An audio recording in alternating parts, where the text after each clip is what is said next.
Halo semuanya, selamat datang kembali di channel ini. Jumpa lagi dengan saya Vicky Himpong. Bagaimana kabar kalian semuanya? Aku berharap teman-teman semua selalu dalam keadaan yang sehat. Kita akan segera sama-sama untuk membahas sepekan video yang sudah dirangkum untuk memberikan tambahan informasi dan berharap untuk kalian bisa mendapatkan edukasi dari pemberitaan yang sudah dirangkum kepada kalian semua. Dan tanpa perlu banyak basa-basi lagi, kita akan segera bahas videonya satu per satu, guys. Let's go.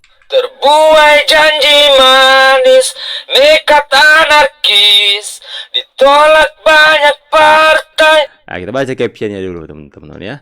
Hewan 3 ekor itu ketika NTT susah air, bandara, bendungan, jalan Papua bensin masih 50.000, semen 2 juta, mereka di mana? Kembalilah wahai saudaraku, lihat kami saat ini, jangan hanya meneropong dari Jakarta. Ya. Pulang kampung dulu kalian sana ya. Sudah terlalu jauh dari kampung sehingga kalian tidak bisa melihat fakta dan kenyataan yang terjadi di kampung halaman kalian. Kebaikan-kebaikan yang sudah dilakukan oleh Pak Jokowi di kampung kalian. Pulang sana dulu. Jangan hanya termakan oleh begitu banyak pencemaran-pencemaran terjadi sehingga otak kalian mungkin sudah cemar hari ini. Salahkan Jokowi, gas LPG habis, istri memaki, semua gara-gara karena Jokowi, salah Jokowi. Semua salah Jokowi di mata kalian. Jakarta bla bla bla perihal pengunduran diri sebagai anggota DPR _MPR RI kepada yang terhormat Ketua Umum DPP Partai Demokrasi Indonesia Perjuangan (PDI Perjuangan) Ibu Profesor Dr. Haja Megawati Soekarno Putri di tempat. Assalamualaikum warahmatullahi wabarakatuh. Dengan hormat, semoga Ibu Ketua Umum DPP Partai Demokrasi Indonesia Perjuangan (PDI Perjuangan) dalam keadaan sehat dan selalu dalam lindungan Allah Subhanahu wa Ta'ala. Saya yang bertanda tangan di bawah ini, nama Yohanes Fransiskus Lema SIP MSI, jabatan di partai anggota, jabatan di legislatif anggota fraksi PDI Perjuangan DPR MPR RI tepat. Dengan ini menyatakan mengundurkan diri dari anggota fraksi PDI Perjuangan DPR _MPR RI Dapil NTT 2 masa bakti 2019-2024 dan mengundurkan diri dari caleg jadi Partai Demokrasi Indonesia Perjuangan (PDI Perjuangan NTT 2 masa bakti 2024-2029. Pengunduran diri ini saya sampaikan karena penugasan partai sebagai bakal calon gubernur NTT pada Pilkada 2024. Bersama dengan surat ini, perkenankan saya menyampaikan ucapan terima kasih yang sebesar-besarnya kepada Ibu Ketua Umum DPP Partai Demokrasi Indonesia Perjuangan (PDI Perjuangan) yang telah memberikan kesempatan dan amanah kepada saya sebagai anggota DPR MPR RI. Demikian surat ini saya sampaikan. Atas perhatian Ibu Ketua Umum, saya ucapkan banyak terima kasih. Wassalamualaikum warahmatullahi wabarakatuh. Hormat saya, Yohanes Fransiskus Lema SIP MSI A239. Osin, ini udah tepat sesuai yang saya minta. Aduh, saya harus meninggalkan DPR MPR ya. Ada rasa sedih juga sih, tapi ya untuk rakyat NTT ya saya harus berani berkorban. Saya harus taruh jabatan saya di awal, berkorban di awal bukan di belakang. Saya tanda tangani ini. Setelah saya tanda tangan ini, nanti kamu kirimkan ya ke alamat-alamat ini. Oke, Osin, terima kasih. Ini sudah oke semuanya. Untuk Pak Ansi, beta salah satu warga NTT, beta mau tanya. Surat yang Anda baca itu tentang pengunduran diri Anda sebagai anggota DPR. Yang jadi pertanyaan, DPR itu apa? Apakah DPR itu singkatan dari Dewan Partai, makanya surat pengunduran diri Anda sebagai anggota DPR hanya ditujukan pada Ibu Mega? Terus rakyat ini Anda anggap apa, bos? Anda juga ucapkan terima kasih pada Ibu Mega karena sudah memberikan kesempatan dan amanah sehingga Anda jadi anggota DPR. Yang jadi pertanyaan lagi, siapa yang memberikan kesempatan dan amanah sehingga Anda merasakan kursi empuk di DPR? Apakah Ibu Mega yang coblos puluhan ribu surat suara sehingga Anda bilang Ibu Mega yang memberikan kesempatan dan amanah pada Anda? Apakah Ibu Mega yang tinggal di Dapil NTT 2 sehingga ucapan terima kasih Anda hanya ditujukan pada Ibu Mega? Partai itu hanya bodi kendaraan, bos. Tanpa roda hingga mesin yang adalah rakyat, maka kendaraan Anda hanyalah kendaraan tua yang tidak bisa apa-apa. Jadi sadar diri. Rakyat boleh capek-capek ke TPS untuk pilih Anda.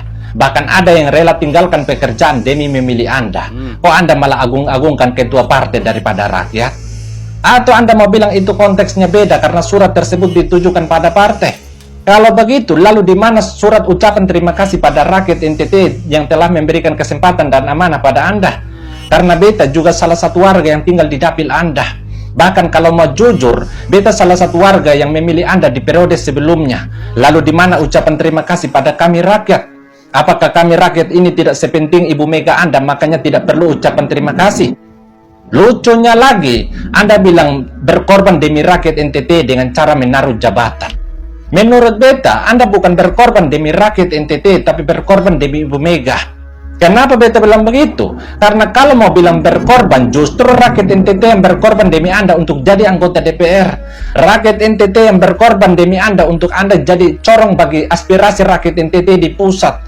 Tapi sekarang Anda melepas semua itu, apakah itu yang disebut Anda berkorban demi rakyat?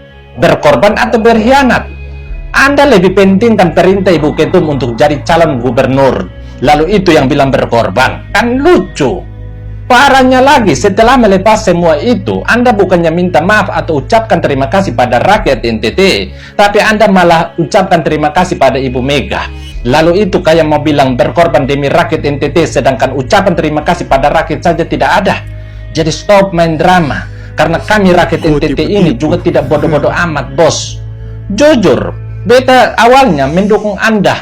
Bahkan tanggal 19 Mei tahun 2023, beta sempat komen di salah satu video Anda dan berharap Anda maju cagup NTT.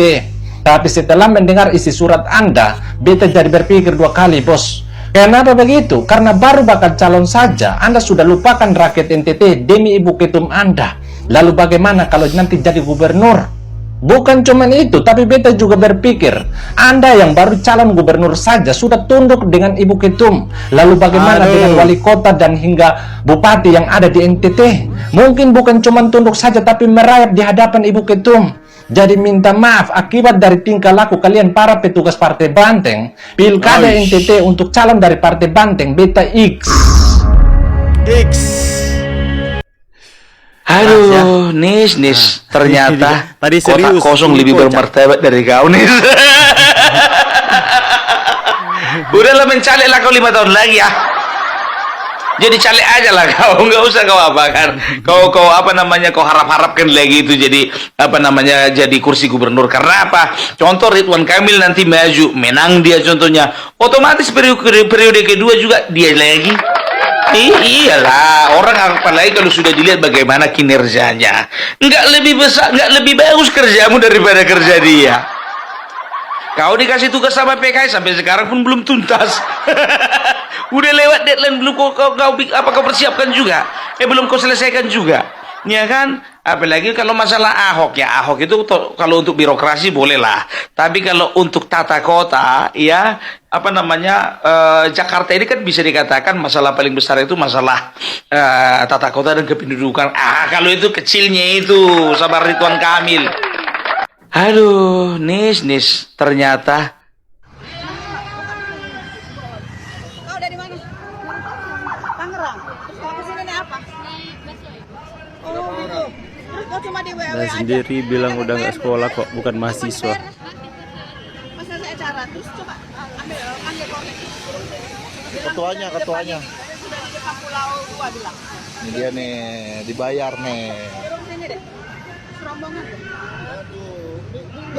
Masih ada aja teman-teman ya. 65 nih. Ikut. Mana nomornya ya? Gue teleponin. Dari Tangerang 65.000. Aduh. 65.000 teman-teman ya. Aduh. Setelah Bapak Joko Widodo memecat 2 menteri dari Partai PDIP, rame-rame elit politik melakukan protes. Adian Apitupulu, Jarot, Deddy Sitorus, siapa satu lagi gak kenal lagu itu? Kok protes? Perasaan kemarin Deddy Sitorus yang bilang kalau kursi menteri gak terlalu penting untuk kami. Kok berubah?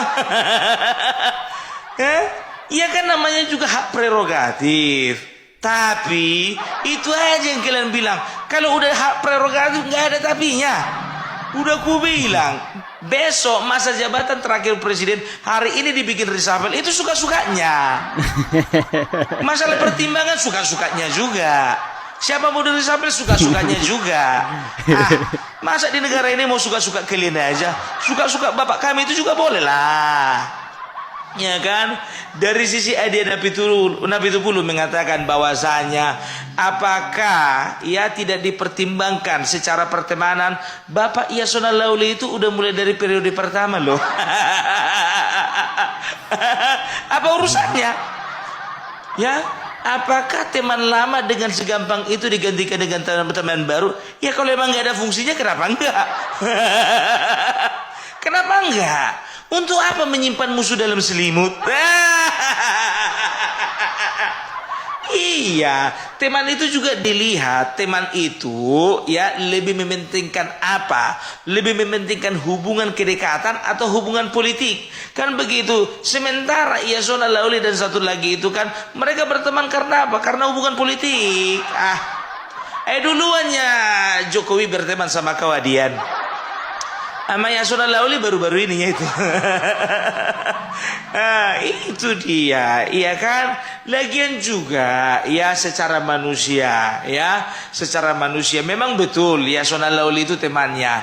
Tapi waktu mengantarkan surat tugas untuk Edi Rahmayadi bisa menjadi gubernur Sumatera Utara, ya, yang ngantar siapa? Satu Jarot.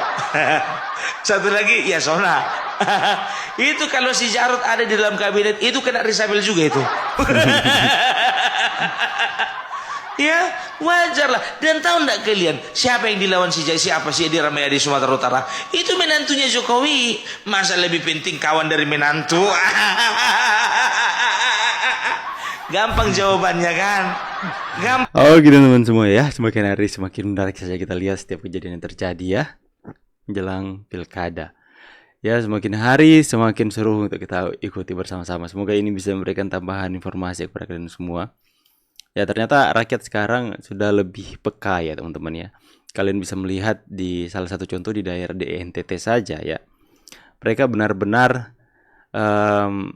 ya salah satu anak muda yang mewakili rakyat di sana, tapi saya percaya tidak semuanya. Tapi setidaknya sudah mewakili dan memberikan gambaran bahwa mereka sama sekali sudah tidak suka dengan pemimpin daerah yang bisa dikendalikan oleh ketua partai dan sebagainya.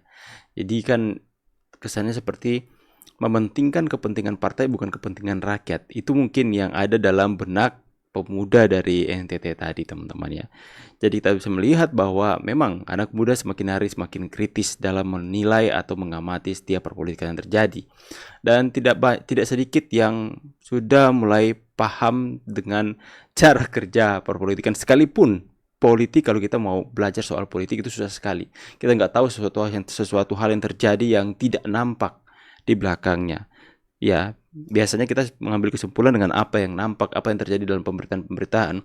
Tapi kalau dalam politik di Indonesia kita bisa melihat itu semakin hari semakin mulai nampak sifat asli karakter mereka.